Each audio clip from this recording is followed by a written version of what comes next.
Кто хорошо работает, тот хорошо ест. Женя, Какая ложка? так это Аполлоник. По-нашему, по-славянски. Но это для сибиряков. Креветочки, тут лососик, кальмарчики, все, что хочешь. Ничего себе.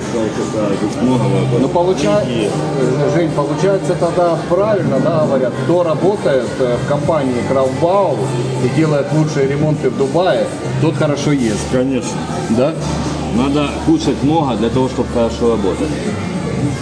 Ребят, мы занимаемся ремонтом и строительством в Дубае. Нужен качественный ремонт, обращайся.